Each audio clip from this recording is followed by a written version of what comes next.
الحمدللہ الحمدللہ نحمدہ ونصلی علی رسولہ الکریم اما بعد فاعوذ باللہ من الشیطان الرجیم بسم اللہ الرحمن الرحیم قال اللہ تبارک و تعالی کما ورد فی سورۃ المنافقون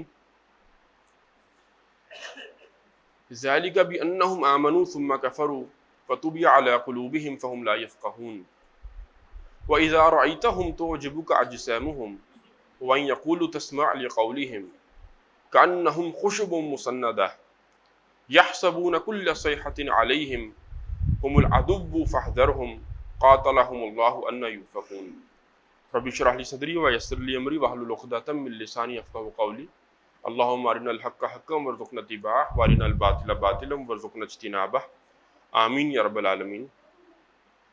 اس رات کی سورۃ المنافقون کی دو آیات ہیں جو میں نے آپ کے سامنے تلاوت کی ہیں۔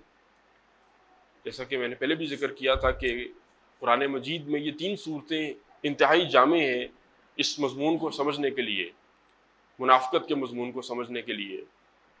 ایک سورۃ النساء، اس کے بعد سورۃ التوبہ اور اس کے بعد چھوٹی صورتوں میں سورۃ المنافقون۔ عام طور پر مسلمان یہ سمجھتا ہے کہ کیونکہ میں مسلمان گھرانے میں پیدا ہو گیا ہوں یا کیونکہ میں کلمہ گو ہوں، کلمہ پڑھتا ہوں، لہٰذا میں کافر بھی نہیں ہو سکتا، میں مشرک بھی نہیں ہو سکتا اور میں منافق بھی نہیں ہو سکتا۔ حالانکہ دوسری طرف محمد عربی صلی اللہ علیہ وسلم یہ فرماتے ہیں کہ جو واقعتاً منافق ہوتا ہے وہ اس فکر سے آزاد ہوتا ہے کہ میرے دل میں بھی نفاق ہو سکتا ہے، منافقت ہو سکتی ہے، اور جو حقیقی مومن ہے وہ ہر آن اس فکر میں رہتا ہے کہ کہیں مجھے یہ منافقت کی بیماری نہ لگ جائے، میں منافقت کے مرض میں مبتلا نہ ہو جاؤں۔ چنانچہ اسی لیے ہمیں صحابہ کے واقعات بھی ملتے ہیں کہ وہ ہر وقت اس فکر اور پریشانی میں رہتے تھے کہ کہیں اللہ تعالیٰ ہمیں منافق نہ شمار کر لے۔ حالانکہ یہ وہ صحابہ تھے کہ جنہوں نے اللہ کے نبی صلی اللہ علیہ وسلم کی صحبت میں زندگیاں بھی گزاری، ان کے ساتھ جہاد بھی کیا، قتال بھی کیا، قربانیاں بھی دیں، مال بھی لگایا اور جان بھی لگائی، لیکن اس کے باوجود اس پریشانی و فکر میں رہتے تھے کیونکہ واقعتاً ان کے دلوں کے اندر ایمان تھا۔ ظاہر ہے کہ یہ بڑی سمجھ میں آنے والی بات ہے کہ چوری کا اندیشہ اسی کو ہوتا ہے، نقصان کا اندیشہ اسی کو ہوتا ہے کہ جس کے پاس واقعتاً کوئی قیمتی چیز پڑی ہوئی ہو۔ میری جیب میں کوئی دھیلا بھی نہیں ہے، میں رات کے 2-3 بجے بھی بالکل آرام سے خطرناک راستے پر سے بھی پیدل چلتا گزر جاؤں گا، لیکن اگر میری جیب میں پیسے پڑے ہیں، کوئی قیمتی فون پڑا ہے، کوئی قیمتی سواری ہے میرے ہاتھ میں، کوئی سواری ہو چلے قیمتی نہ بھی ہو، تو میں ذرا احتیاط کروں گا کہ کہیں ایسے راستے سے نہ گزروں جہاں سے میری وہ چیزیں لٹنے کا اندیشہ ہو، کوئی لٹیرا آ کر گن پوائنٹ پر میرے سے وہ چیزیں چھین کر لے جائے۔ تو اسی طرح جس کے سینے میں واقعتاً ایمان ہوتا ہے، اور ایمان جس کے سینے میں ہوگا اس کو پتا ہوگا کہ میں نے محنت سے یہ حاصل کیا ہے، اکٹھا کیا ہے، تو وہ ڈرے گا کہ ایسے راستوں سے بچ کر گزروں کہ جہاں پر میرا وہ ایمان ضائع ہونے کا اندیشہ ہو۔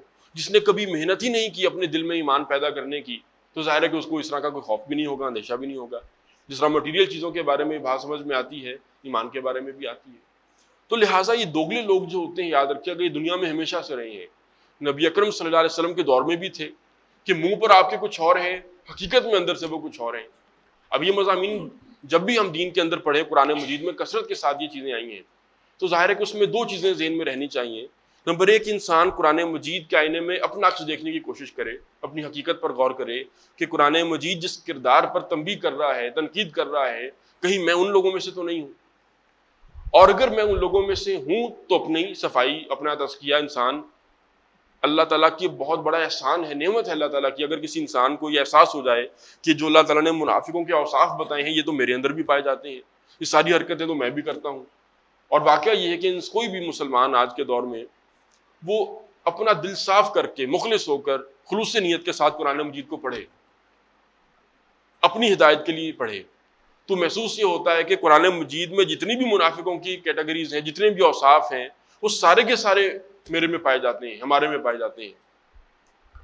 لا یاتون الصلاۃ الا وہم کسالى، نماز بھی نہیں پڑھتے مگر یہ کہ بس مجبوراً سستی سے نماز پڑھ لیتے ہیں۔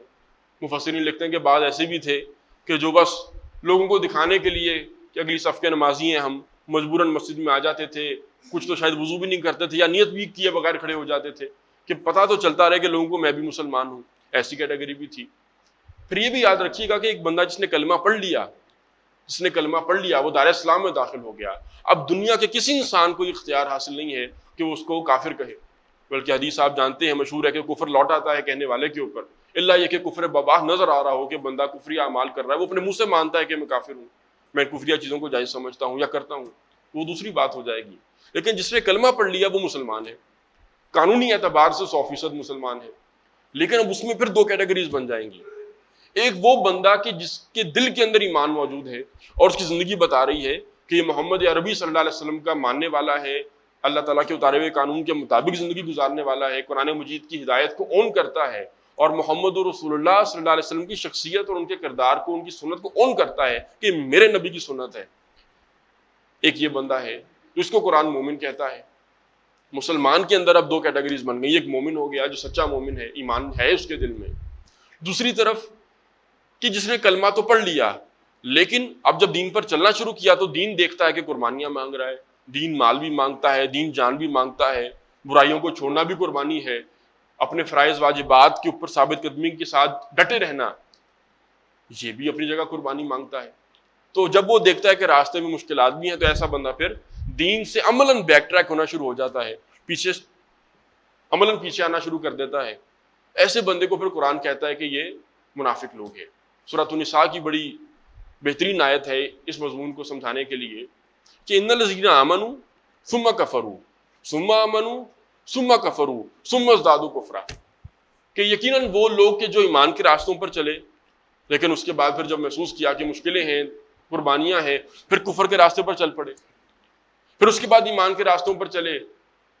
آخر دل انسان کا، ضمیر انسان کا ملامت کرتا ہے کہ تم نے محمد کو صلی اللہ علیہ وسلم اللہ کا رسول مانا تھا، تم نے اللہ کو توحید کے ساتھ مانا تھا، قرآن کو الہدا مانا تھا، اللہ کی کتاب مانا تھا، کیوں اس کو چھوڑ رہے ہو، کیوں عمل نہیں کرتے؟ تو پھر ثم آمنوا، پھر ایمان کے راستوں پر چل پڑتے ہیں. لیکن پھر جب مشکلات اور قربانیاں آتی ہیں تو وہی کردار میں کیونکہ دوگلا پن ہے، بودا پن ہے، کردار مضبوط نہیں ہے، ثم کفروا، پھر کفریہ روش اختیار کر لیتے ہیں، پھر عملاً دین سے ہٹ جاتے ہیں، ثم ازدادوا کفرا، پھر کفری میں آگے بڑھ جاتے ہیں. تو ایسوں کے بارے میں اللہ تعالیٰ نے فرمایا کہ اللہ تعالیٰ ایسے لوگوں کی توبہ قبول نہیں کرے گا، ایسے لوگوں کے لیے کوئی معافی نہیں ہے، کیونکہ ان پر حق واضح ہو چکا تھا. انہوں نے مان لیا اور دعویٰ کر دیا تھا محمد عربی صلی اللہ علیہ وسلم کو ماننے کا، اس کے بعد انہوں نے ان کی سنت پر عمل نہیں کیا، دین پر عمل نہیں کیا، قرآن مجید کی ہدایات پر عمل نہیں کیا، تو ایسے لوگوں کے لیے معافی نہیں ہے. اور اگر یہ بات سخت محسوس ہو تو اسی سورۃ النساء میں اس سے آگے چل کر اس سے بھی زیادہ سخت بات کی گئی ہے کہ ان المنافقین فی الدرک الاسفل من النار، کہ منافقین جہنم کے سب سے نچلے گڑھے کے اندر ہوں گے. یعنی کہ یہ وہی منافقین ہیں جو دنیا میں مسلمان سمجھے جاتے تھے، لیکن انجام ان کا کافروں کے ساتھ ہو رہا ہے، بلکہ اس سے بھی آگے بڑھ کر کافروں سے بھی بدتر انجام ہو رہا ہے. تو یہ یاد رکھے گا یہ منافقت کیا ہے، جس کو کہا فی قلوبہم مرض، ان کے دلوں میں ایک روگ ہے، بیماری ہے. اس کو آپ آسان لفظوں میں سمجھنا چاہیں تو یہ روگ اور بیماری کیا ہے؟ کردار کا بودا پن، کمزور کردار. مثلا ایک انسان ایسا ہے کہ جو حق واضح ہو جائے، بات سمجھ میں آ جائے، رائے قائم کر لے، اس کے بعد پھر اس پر ڈٹ جاتا ہے. پھر قربانی آئے گی دیکھی جائے گی، مسائل آئیں گے دیکھی جائے گی، مصیبتیں آئیں گی دیکھی، میں نے حق کو نہیں چھوڑنا، عدل کی اور انصاف کی بات کو میں نے نہیں چھوڑنا، میں نے اس کے مطابق ہی زندگی گزارنی ہے. اگر اس دین کو سچا مانا ہے تو میری ساری زندگی اس دین کے اصولوں کے مطابق گزرے گی. اس کے بعد پھر اپنے برا بھلا کہیں، تنقیدیں کریں اور لان تان کریں، جو مرضی ہوتا رہے، میں نے اس دین سے پیچھے نہیں ہٹنا بلکہ آگے بڑھتے چلے جانا ہے. ایک یہ مضبوط کردار کا انسان ہے. دنیا کے ہر میدان میں آپ کو اس طرح کے لوگ نظر آئیں گے کہ جب فیصلہ کر لیں پھر پیچھے نہیں ہٹتے اس سے، صرف لوگوں کے دباؤ میں آ کر، لوگوں کے پریشر میں آ کر ہرگز سوال ہی پیدا نہیں ہوتا. دوسری طرح کے لوگ بھی ہوتے ہیں جن کو میں نے کہا کہ یہ کمزور کردار کے لوگ ہیں، بودے کردار کے لوگ ہیں. سمجھ میں آ گئی بات، تھیوریٹیکلی آن پیپر سمجھ میں آ گیا کہ بات سیکھ ہے، قرآن کی دعوت سچی ہے، محمد عربی صلی اللہ علیہ وسلم جھوٹے انسان نہیں تھے، وہ سچے نبی تھے، یہاں تک تو وہ مان لیں گے. لیکن جب عمل کی باری آتی ہے تو عملاً اب ہمت نہیں ہو رہی، حوصلہ نہیں ہو رہا کہ فیس کیسے کروں گا سوسائٹی کو. دیکھیے بہت آسان ہوتا ہے، پوری دنیا ایک طرف بہ کر جا رہی ہے، پوری دنیا کے ٹرینڈز ایک طرف کرنٹس جا رہے ہیں اور آپ نے دوسری طرف جانا ہے. تو جو کمزور کردار کا انسان ہوتا ہے وہ پھر زیادہ دیر کھڑا نہیں رہ سکتا ان کرنٹس کے مقابلے میں. وہ جدھر کو دنیا ساری بہہ رہی ہے وہ ادھر کو بہہ جاتا ہے. لیکن جو مضبوط کردار کا انسان ہے وہ پھر ڈٹ جاتا ہے، اپنے جیسوں کے ساتھ کھڑا ہو جاتا ہے کہ میں نے دین حق کے ساتھ رہنا ہے، بے شک پوری دنیا جو ہے وہ کفر کا راستہ اختیار کر لے. تو جو لوگ دعوے دار ہوں اسلام کے، محمد عربی صلی اللہ علیہ وسلم کو ماننے کے، اور عملاً دل ان کے خالی ہیں ایمان سے، ان کو پھر قرآن کہتا ہے کہ یہ دوگلے لوگ ہیں، یہ منافق ہیں۔ یاد رکھیے گا کہ اگر کافر کہہ دیا جائے تو وہ منافق نہیں ہے، منافق کہتے ہی اس کو ہے کہ جو دعویٰ کر رہا ہے، کلمہ پڑھ رہا ہے، ایمان کا دعویٰ کرتا ہے، لیکن عملاً اور حقیقتاً دل اس کا ان حقائق سے خالی ہے۔ ان کے بارے میں فرمایا کہ یہ لوگ، ان کے بارے میں سورت کے شروع میں اللہ نے کہہ دیا کہ یہ گواہی دیتے ہیں کہ نبی آپ اللہ کے رسول ہیں، اور اللہ گواہی دیتا ہے کہ یہ جھوٹ بول رہے ہیں۔ کیا مطلب ہے کہ کلام تو سچا ہے لیکن متکلم کو اللہ تعالیٰ جھوٹا کہہ رہے ہیں۔ کلام یہ ہے کہ اے نبی آپ کو ہم گواہی دیتے ہیں آپ اللہ کے رسول ہیں، اب یہ بات سچی ہے کہ جھوٹی ہے؟ 100% سچی ہے کہ محمد عربی صلی اللہ علیہ وسلم اللہ کے رسول ہیں، لیکن اللہ کہتا ہے کہ اللہ گواہ ہے کہ یہ منافق جھوٹ بول رہے ہیں۔ بات سچی ہے تو کہنے والا جھوٹا کیسے ہو گیا؟ اس لیے جھوٹے ہیں کیونکہ وہ جو اپنے تئیں بات کر رہے ہیں وہ ان کے دل کی حقیقت کے موافق نہیں ہے۔ ان کے دل میں انہوں نے اپنے دل سے کبھی محمد عربی صلی اللہ علیہ وسلم کو اللہ کا رسول تسلیم ہی نہیں کیا، ان کو اپنے سے بڑا مانا ہی نہیں، اللہ کا پیغمبر تسلیم ہی نہیں کیا، تو لہٰذا ان کا یہ کہنا کہ اللہ کا رسول ہم آپ کو مانتے ہیں، ان کا یہ کہنا ہی جھوٹ ہے، گویا کہ ان کا کلمہ پڑھنا ہی جھوٹ پر مبنی ہے۔ ذالک بانہم آمنوا ثم کفروا، فرمایا کہ یہ وہ لوگ ہیں، ان کا یہ جو بد انجام ہوا ہے کہ اللہ نے ان کے دل میں منافقت کا روگ برپا کر دیا ہے، ڈال دیا ہے، پیدا کر دیا ہے، اس لیے کہ یہ وہ لوگ تھے جو ایمان لائے تھے، حقیقت واضح ہو گئی تھی ان کے اوپر، دار اسلام میں داخل ہو چکے تھے یہ لوگ، ثم کفروا، لیکن پھر انہوں نے کفر کی روش اختیار کی، پھر کفر کے راستوں پر چل دیے، عملاً ہر چیز وہ کر رہے ہیں کہ جو کافر کر رہے ہیں۔ تو نتیجہ کیا نکلا، سزا کیا ان کو ملی؟ فَطُبِعَ عَلَىٰ قُلُوبِهِمْ فَهُمْ لَا يَفْقَهُونَ، بس ان کے دلوں کے اوپر اب مہر کر دی گئی ہے اور اب یہ بات کو سمجھ نہیں سکتے۔ قرآن مجید میں جہاں جہاں آپ کو منافقوں کا ذکر ملے گا، تقریباً کم و بیش ہر جگہ پر اس طرح کے الفاظ ملیں گے کہ ان میں تفقہ ختم ہو چکا ہے۔ لا یکادون یفقہون حدیثا، سورۃ النساء میں فرمایا یہ بات کی گہرائی کو سمجھنے کے قریب بھی نہیں بھٹکتے۔ دنیا میں اللہ تعالیٰ نے جتنے بھی آپ کو آزاد دیے ہیں، حصے دیے ہیں، آپ ان کو استعمال کرنا چھوڑ دیں گے، وہ آپ کے حصے اور وہ صلاحیتیں آپ کی ختم ہونا شروع ہو جائیں گی۔ آپ چیزوں کو حفظ کرنا چھوڑ دیں، حافظے کی صلاحیت آہستہ آہستہ ختم ہونا شروع ہو جائے گی۔ آپ اپنا بازو استعمال کرنا چھوڑ دیں، اس کو پلسٹر لگا دیں، سال بعد کھولیں گے آپ کا بازو جیم ہوا ہوگا۔ آپ اپنی آنکھ پر پٹی باندھنے، سال بعد کھولیں آپ کی آنکھ کی بینائی ختم ہو جائے گی۔ اسی طرح ایک باطنی حصہ اللہ تعالیٰ نے انسان کے اندر رکھی، اس کو نفس اللوامہ قرآن کہتا ہے۔ لا اقسم بیوم القیامہ ولا اقسم بنفس اللوامہ، ملامت کرنے والا نفس انسان کو بتاتا ہے کہ حق کیا ہے اور غلط کیا ہے، باطل کیا ہے۔ جب انسان حق کو پہچاننے کے باوجود اس کے راستے کو اختیار نہ کرے، اس پر عملاً چلنا شروع نہ کر دے، تو حص تو اللہ نے رکھی تھی صحیح غلط کی تمیز کی، لیکن کیونکہ انسان اس کو استعمال نہیں کر رہا تو وہ اللہ تعالیٰ آہستہ آہستہ صحیح غلط کی تمیز انسان میں سے ختم کر دیتے ہیں۔ فَطُبِعَ عَلَىٰ قُلُوبِهِمْ، ان کے دلوں پر مہر کر دی گئی، چھاپ لگا دی گئی، اور فَهُمْ لَا يَفْقَهُونَ، اب یہ چیزوں کو سمجھ نہیں سکتے۔ وَإِذَا رَأَيْتَهُمْ، اور نبی جب آپ ان لوگوں کو دیکھتے ہیں جو دوگلے قسم کے لوگ ہیں، تُعْجِبُكَ أَجْسَامُهُمْ، تو ان کی جو ظاہری وضاحت ہے، ان کے جو ظاہری ڈیل ڈول ہے، ان کے جسم ہیں، آپ کو بڑا امپریس کرتے ہیں، متعجب کرتے ہیں۔ وَإِن يَقُولُوا تَسْمَعْ لِقَوْلِهِمْ، اور ان کا کردار اور ان کی گفتگو کا انداز ایسا ہے کہ جب یہ بات کرتے ہیں نبی، آپ ان کی گفتگو کو سنتے بھی ہیں۔ کیا مطلب ہے کہ آپ ان کی بات کو ویٹیج دیتے ہیں۔ اور یہ کردار میں نے جیسا اس کے دنیا میں ہمیشہ سے ہوتے ہیں، ہر مذہبی جماعت میں، ہر دینی جماعت میں، ہر خاندان کے اندر، ہر آرگنائزیشن کے اندر، کہ اندر سے تو کچھ نہیں ہے ان کے پاس، کھوکھلے ہیں، لیکن اپنی ظاہری وضاحت کو بہت سنوار کر بنا کر رکھتے ہیں۔ اب یاد رکھیے گا منافقوں کے لیے بات خاص طور پر کیوں کہی جا رہی ہے۔ اگر پرسنالٹی کی بات کی جائے تو محمد عربی صلی اللہ علیہ وسلم کی پرسنالٹی اور ان کا روب کیا کہنے تھے، اس کے صحابہ فرماتے ہیں کہ ہماری زندگی حضور کے ساتھ گزر گئی لیکن کبھی جرت نہیں ہو سکی کہ حضور کی آنکھوں میں آنکھیں ڈال کر دیکھ سکیں، اتنا روب ہوتا تھا اللہ کے رسول صلی اللہ علیہ وسلم کی شخصیت کا، اس طرح کی ان کی آپ یوں کہہ لیں کہ وجاہت ہوتی تھی۔ لیکن منافقوں کے لیے کیوں کہا جا رہا ہے؟ کیونکہ ساری کی ساری توجہ اپنے ظاہر کے اوپر ہے، کہ ظاہری طور پر اپنے آپ کو جتنا سنوار سکتے ہیں سنوار لیں، جتنی جو ہے وہ دنیا کو دکھانے کے لیے امپریسو شخصیت بنا سکتے ہیں بنا لیں، حقیقت میں اندر کچھ بھی نہیں ہے ان کے پاس، اندر سے اچھے اخلاق سے بھی خالی ہیں، ایمان سے بھی خالی ہیں، اللہ کی معرفت سے بھی خالی ہیں، حب رسول سے بھی خالی ہیں، اندر صرف دنیا کی محبت ہے، حب جاہ ہے، حب مال ہے، بغض ہے، حسد ہے، کینہ ہے، بغض بھرا ہوا ہے، کوئی بھی پازیٹیو چیز دل کے اندر نہیں ہے۔ تو اب اس کو چھپانے کے لیے اپنی ظاہر کو خوبصورت بنا کر لوگوں کے سامنے پیش کرتے ہیں اس طرح کے لوگ. تو اے نبی جب آپ ان کو دیکھتے ہیں توجبو کا اجسام ہوں تو واقعتاً امپریسو محسوس ہوتی ہے ان کی شخصیت, ان کا ظاہر. وَإِن يَقُولُوا تَسْمَعْ لِقَوْلِهِمْ, عبداللہ ابن ابی ابن سلول کے بارے میں بھی آتا ہے جو رئیس المنافقین تھا, کہ بڑے لمبے چوڑے قد کا حامل تھا, مالک تھا, اور بڑا فصیح اللسان انسان تھا. باتیں کرتا تھا تو ایسے بنا کے بات کرتا تھا کہ لوگ واقعتاً متوجہ ہو جاتے تھے کہ کس قدر فصیح اللسان انسان ہے, کس قدر بلیغ باتیں کرتا ہے, امپریسو بات کرتا ہے, امپریسو اس کی گفتگو ہوتی ہے.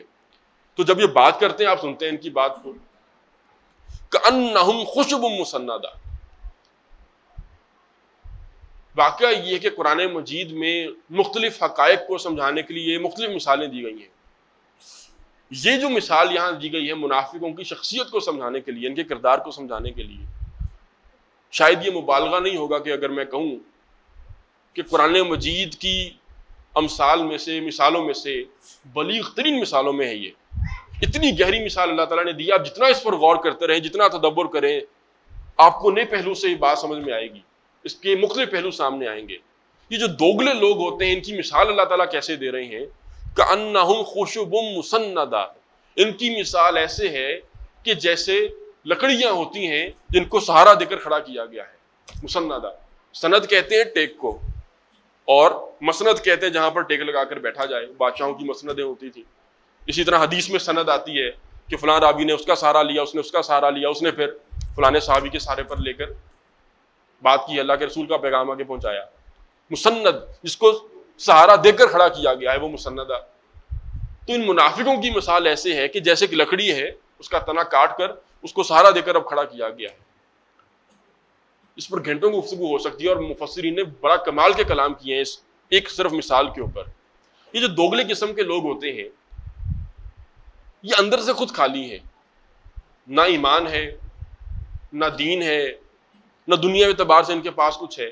تو یہ کرتے کیا ہیں, یہ جو بڑی نمایاں شخصیتیں ہوتی ہیں یہ ان کے ساتھ چمٹ جاتے ہیں, ان کے ساتھ جڑ جاتے ہیں, اور اس کے بعد پھر لوگوں کو یہ باور کرانے کی کوشش کرتے ہیں کہ ہم ان کے سیکنڈ ہینڈ ہیں, ان کے بعد ان کے خلیفہ مجاز ہم ہی ہیں. وہ سیاسی لیڈر ہو, وہ کوئی مذہبی لیڈر ہو, بس ان کے سیکنڈ ہینڈ ہم ہی ہیں, یعنی کہ ان کے رائٹ ہینڈ کہنا چاہیے. ان کے بعد پرسن نمبر 2 ہم ہیں ان کے. تاکہ اس شخصیت کرنا کیا ہے, انہوں نے دین کی خدمت تو مقصود نہیں ہے, پھر وہ کیش کرتے ہیں ان بڑی بڑی شخصیتوں کو. اس کی بیسیوں مثالیں ہیں, حال میں بھی, ہمارے ماضی کے اندر بھی, سیاسی جماعتوں میں بھی اور مذہبی جماعتوں کے اندر بھی. اور میں نے جب بھی ان آیات پر درس دیا ہے تو اکثر لوگوں نے آ کر یہ بات کی, آپ فلانے کی بات کر رہے تھے, آپ فلانے کی بات کر رہے تھے. لوگ اپنے اپنے ذہن کے مطابق مختلف چیزیں سوچ لیتے ہیں, کیونکہ واقعہ یہ کہ کردار دنیا میں ہمیشہ رہیں گے اس طرح کے, ہر بندہ اپنی ویژن کے مطابق سوچ لیتا ہے. تو ان کی مثال خوش لکڑیوں کی مانند ہے جن کو سہارا دے کر کھڑا کیا گیا ہے. اپنے اندر کچھ بھی نہیں ہے, کھوکھلے ہیں بالکل. تو یہ سہارا لیتے ہیں پھر دوسری چیزوں کا, دوسری شخصیتوں کا. عبداللہ ابن ابی کے بارے میں اس طرح مشہور آتا ہے کہ جمعے کے خطبے سے پہلے جب اللہ کے نبی صلی اللہ علیہ وسلم کھڑے ہوتے خطبے کے لیے تو پہلے خود کھڑا ہو جاتا تھا, اور لوگوں کو کیا کہتا تھا کہ اللہ کے بندو ان کی گفتگو توجہ کے ساتھ سنو, یہ اللہ کے رسول ہیں. کس کو سنا رہا تھا؟ سامنے کون بیٹھے ہیں؟ سامنے حضرت عمر بیٹھے ہیں, حضرت ابوبکر بیٹھے ہیں, عشرہ مبشرہ ہیں, مہاجرین اور انصار بیٹھے ہیں جو حضور کے اشارے کے اوپر اپنی جان دینے کو تیار ہیں. ان کو بتانے کی ضرورت ہے کہ یہ اللہ کے رسول ہیں, بس لوگوں کو یہ باور کرانے کے لیے, کنونس کرنے کے لیے کہ بھائی میں بڑا قریبی ساتھی ہوں محمد عربی کا صلی اللہ علیہ وسلم. اور نیت کیا تھی؟ صرف اللہ کے نبی صلی اللہ علیہ وسلم کے نام کو کیش کرنا تھا دنیا کے اندر. اپنے اندر کوئی کیونکہ صلاحیت نہیں ہے کسی بھی اعتبار سے, تو یہ کردار دنیا میں ہمیشہ ہوتے ہیں. ان کی مثال اس طرح کھوکھلی لکڑیوں کی ہے, ان کو سہارا دے کر کھڑا کیا گیا ہے. یحسبون کل صیحۃ علیہم, یہ جو چور ہوتا ہے وہ دور سے بھی کہیں پر کسی پولیس کی گاڑی کی آواز سن لے تو وہ کہیں بھاگ جاتا ہے کہ کہیں مجھے پکڑنے کے لیے آ رہی ہے. تو یہ اس طرح کے دوگلے قسم کے لوگ ہوتے ہیں. جب بھی کسی آرگنائزیشن میں کوئی تنقید ہوگی کسی برائی کے اوپر, کسی برائی کو ہائی لائٹ کیا جا رہا ہوگا, کسی جرم کو ہائی لائٹ کیا جا رہا ہوگا, کوئی آرگنائزیشن کے اندر کوئی کمی کوتاہی ہو گئی ہے لوگوں سے, اس کو ہائی لائٹ کیا جا رہا ہے, یہ پریشان ہو جاتے ہیں کہ شاید ہمارا پول کھلنے لگا ہے, ہماری دوگلا پر لوگوں کے سامنے آنے لگا ہے. یحسبون کل صیحۃ علیہم, یہ منافق سمجھتے ہیں کہ ہر چیخ, ہر پکار, ہر ڈانٹ اس کا رخ انہی کی طرف ہے, انہی پر تنقید ہونے لگی ہے. تو پہلے ڈیفینسو موڈ کے اندر آ جاتے ہیں. اب یہ مزہ تو آپ کو تب آئے گا ان آیتوں کا جب واقعتاً آپ زندگی گزاریں, ایک اجتماعی زندگی گزاریں, تو جماعتوں کے اندر یہ سارا کچھ ہوتا ہے. اللہ کے رسول صلی اللہ علیہ وسلم کی زندگی، صحابہ کی زندگی کی اجتماعی زندگی تھی، جماعت کے ساتھ انہوں نے زندگیاں گزاری ہیں، تو یہ دنیا کی سب جماعتوں کے اندر اسی طرح ہوتا ہے۔ یہ دوگلے لوگ جو ہیں یہ پھر پہلے ڈیفینسو موڈ میں بیٹھے ہوتے ہیں، تنقید کرنے کے لیے، اپنے دفاع کے لیے تیار ہوتے ہیں۔ وہی اترتی تھی تو یہ منافق سمجھتے تھے کہ شاید ہم ہی ریویل کیا جا رہا ہے، ہمیں ہی اللہ تعالیٰ لوگوں کے سامنے ننگا کرنے لگے ہیں، ہمارا ہی پول کھولنے لگے ہیں۔ ہم العدو فاحذرہم، یہ دشمن ہے، کہنے کو مسلمان ہیں لیکن حقیقت میں یہ لوگ آستین کے سانپ ہیں، بس اے نبی ان سے بچ کر رہیے، احتیاط کیجیے، ان سے بچ کر رہیے۔ قاتلہم اللہ، اللہ ان کو ہلاک کرے۔ انا یوفکون، کہاں سے پھرے چلے جا رہے ہیں۔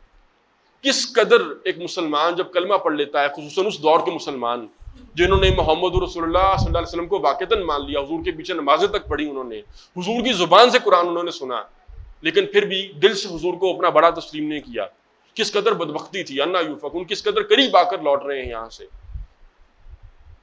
تو میں نے عرض کیا کہ یہ دنیا میں ہمیشہ شخصیتیں ہوتی ہیں۔